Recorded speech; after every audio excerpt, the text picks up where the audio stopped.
Orang cakap Samsung mahal, tapi Samsung S26 FE kali ni dia keluarkan 128GB dan siap lepas diskaun. Bagi aku sangat berbaloi. Jom kita tengok apa yang dia boleh buat. Ini first time kita tengok macam mana dalam mesin basuh. Cuma tak ada air lah kan? Ya, betul. Betul. Okey. Nampak tu? Laju ni. Tadi ingat kita bukan nak tengok ketahanan, kita nak tengok macam mana dia menahan horizontal lock. Nampak tak? Handphone berpusing tapi aku duduk tengah-tengah tu elok je.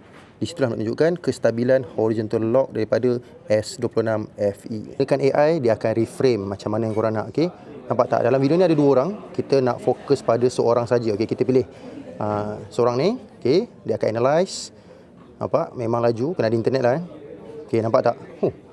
Dia auto focus babe. Dia fokus pada pergerakan seorang ni saja. Nampak tu? Bukan gambar tau. Ini adalah sebiji video daripada Samsung S26 FE. Yang paling penting bahagian skrin dia. Okey, korang boleh nampaklah dia punya bezel bagi aku agak boleh terima. Kita buka sekarang bahagian kamera. Okey, ada ultra wide, dia punya zoom telefoto tak silap aku 3 kali saja. Okey, bila kau mulakan 10, 20, 30, dia dah crop. Tapi tak apalah. Untuk FE harga yang bawah RM3,000 ini dah diterima bagi aku. Nak tengok warna yang paling hot dan paling utama iaitu warna pistachio. Okey, kalau korang nak beli S26 FE, aku cadangkan ambil warna ni. Seterusnya warna yang memang premium. Okey, bukan kamera ni kita nak tunjukkan, bukan kopi O kita nak tunjukkan walaupun boleh minum.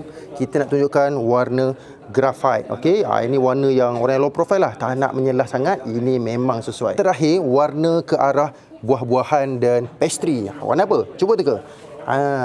Blueberry. Okey, dia sedikit kebiruan, biru purple lah, macam tu lah warna dia. Jadi total ada 3 warna saja dekat sini. Kat depan aku ni ada beberapa lah casing untuk S26 FE. Okey, warna pink ada, pistachio ada, keras, lembut, semua yang korang nak ada dekat sini. 7X, bukan dekat zoom tapi 7 tahun OS, 7 tahun security. Kita pergi depan sikit. Dekat sini ada apa?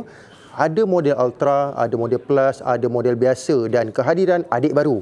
Tu dia. Nampak tak? Jadi itu sajalah video aku pasal S26 FE. Aku tak ceritakan penuh sebab mungkin aku akan buat full review. 128GB, siapa yang patut pakai? Mungkin orang yang nak jimat ataupun mungkin orang yang ada Google Drive yang sampai 1TB. Macam apa pendapat korang? Baik beli tak Samsung S26 FE yang terbaru ni? Ataupun